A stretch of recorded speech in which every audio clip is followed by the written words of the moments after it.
Hello, ancient civilization buffs. Today we are visiting Pisac, a popular travel destination in the Sacred Valley of Peru.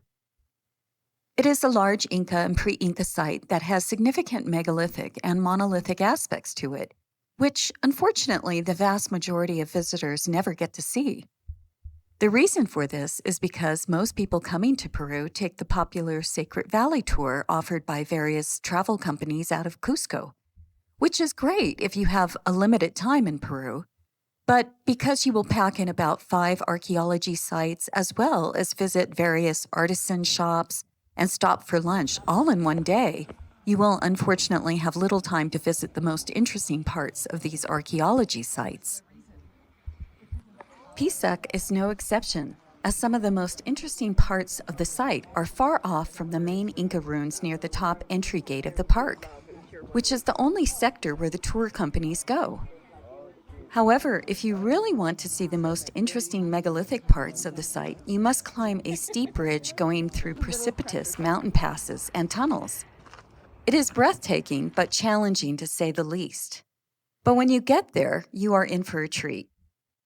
Here you will see evidence of 3 different types of construction endemic in the Andes.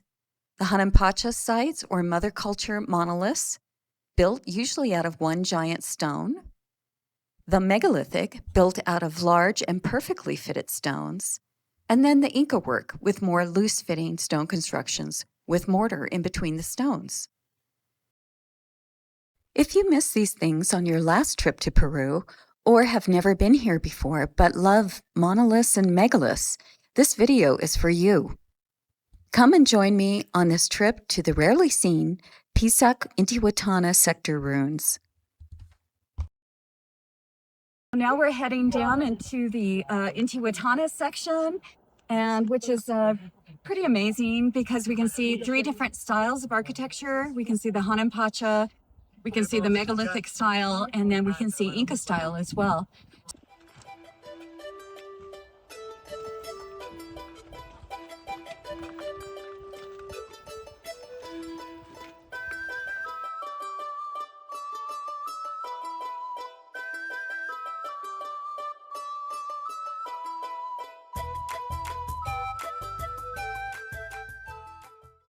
This is really interesting. This is like a Hanan Pacha stairway right here where we can see the gray. And then the Inca built right around it. And we'll see some more Hanan Pacha rock when we come through here.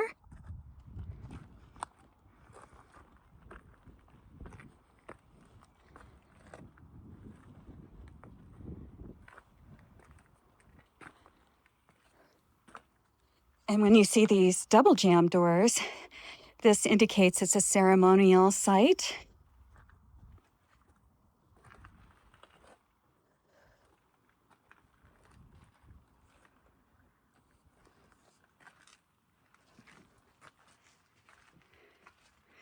And this is called Nusta Tiana. Nusta in Quechua means the princess, and Tiana means the seat. So this site is called the seat of the princess. And here we can see that the seat of the princess is a very humble-looking Hanan Pacha stone, which the Inca recognized as sacred, so they built their temples around it. Just why did the Inca and the megalithic cultures revere these sites so much that they always built around them, and in some cases built their structures to fit with precision into them so perfectly? We will see some great examples of this when we get to the Intihuatana stone at the main site. And now we are making our way down to the Intihuatana sector, and the stairways gets pretty hazardous right around here. As we arrive at the Intihuatana sector, which is known to be a ceremonial site and observatory, we get a really good view of the 3 distinctive styles of architecture that are found here. We can see 5 superbly carved megalithic temples fashioned out of rose quartz, as well as Hanan Pacha monoliths, which are large stones, usually featuring niches, ledges, and basins formed into them. Hanan Pacha monoliths are the most ancient stone vestiges at this site and are pre-Incan and pre-megalithic. And now as we arrive at a megalithic temple where some of the stones have been removed, here we can see how finely these were constructed, though there are some gaps between the stones. Also because they are interior stones, their surfaces are not as smooth as the facing stones on the outside.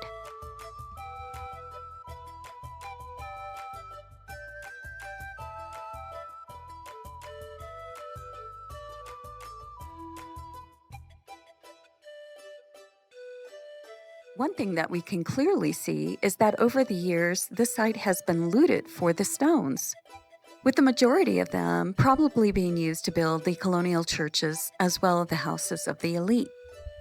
Unfortunately, this was the custom here in Peru before the more enlightened modern era, which saw these sites as cultural patrimony, and with that, they were designated as protected archaeology sites.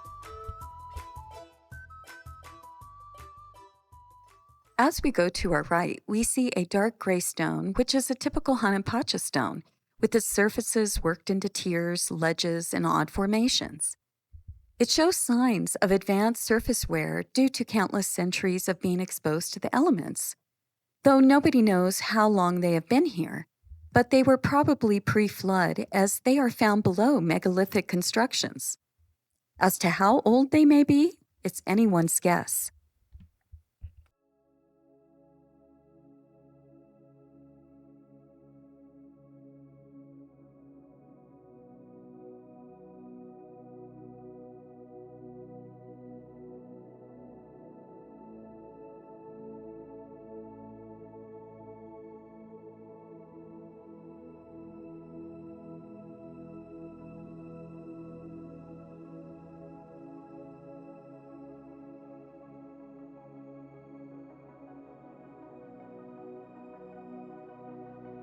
As we walk around the grounds, we can see some of the hallmarks of the megalithic culture's building style. Here we can see how they built beautifully rounded corners on their temples, as well as precisely shaped trapezoidal niches and doorways, which always featured a slightly sloping inward inclination to them.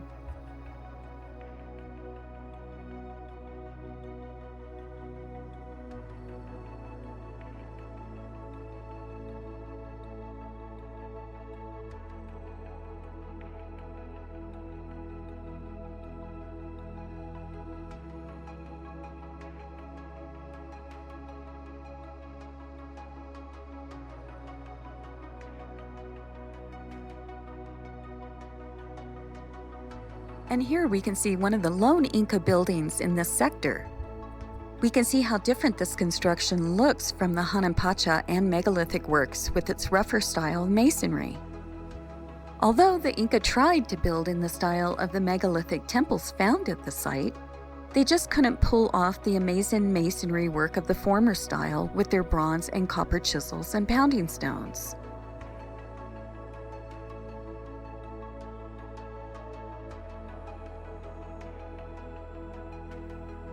And now we arrive to the Intihuatana stone, which is believed to be used as an astronomical clock by the Incas, and maybe by the original builders of the stonework that came before them. The granite stone is around 8 feet in height and is surrounded with megalithic stonework, which is perfectly fitted into the dark Hanan Pacha stone. The Intihuatana stone features a couple gnomons or vertical stone protrusions formed at the top of the stone, which were believed to have been used to calculate the winter solstices and summer solstices, allowing for precise calculations of these events. The Intihuatana was also known as an Inca calendar, which Andean priests would use to mark significant times of the year. Here I would like to read to you from the book Incidents of Travel and Exploration in the Land of the Incas by George E. Squire, who was one of the first explorers and scientists to visit this site and document its many features.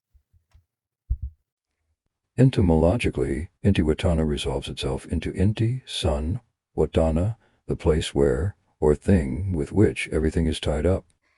It also signifies a halter. The whole, therefore, is equivalent to a place where the sun is tied up. These Intihuatanas seem to always have been formed out of the rock, the summit of which was carefully leveled or chiseled away, leaving only in its center a projection very near the shape and size of a truncated sugar loaf.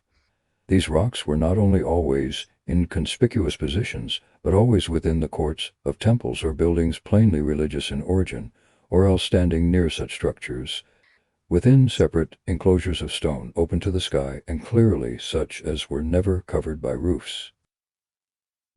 In this instance, the principal bulk and most elevated part of the rock is enclosed by a wall of finely cut and accurately fitted stones, resembling an outline of a letter D. The rock fills what may be called the curved side of the letter, and here the wall is built close up against it, the inner faces of the stone being cut to fit the irregularities of the rock, while the outer face of the wall is regular and smooth. Here we can see that Squire is very accurately depicting what we are looking at in this video. And this is the Chicana stone of Pisac. And it is said as it cast a shadow during the solstice. So you see a negative inverse shape right below it.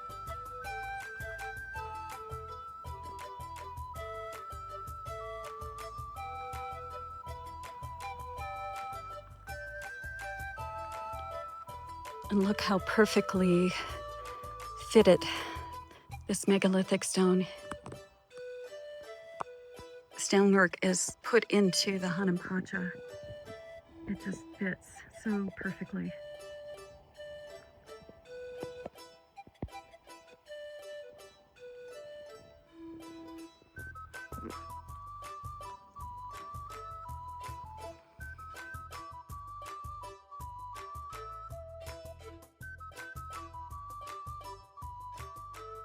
And now we arrive to where the ceremonial fountains are, and this is where purification rituals were performed. In the Inca world, running water was not merely a physical resource. It was the primary manifestation and conductor of kanmai, a vital animating life force that imbues something with life and energy. It is the power that generates beingness and links all aspects of the cosmos. Human, natural elements like water and stone, animals, and even the constellations, in a dynamic and interconnecting web of existence. The movement of water through the landscape mirrors the circulation of blood in the living body, a vital fluid that cleanses, rejuvenates, and empowers. This is why water fountains are so common at temple sites. The tradition of kanmai endures among the modern Andean shamans, who use its principles for healing and for bringing individuals into balance with a unified and harmonious world. I can't think of a more beautiful way to end this journey. Thank you for watching and wishing you all a wonderful and joyous New Year.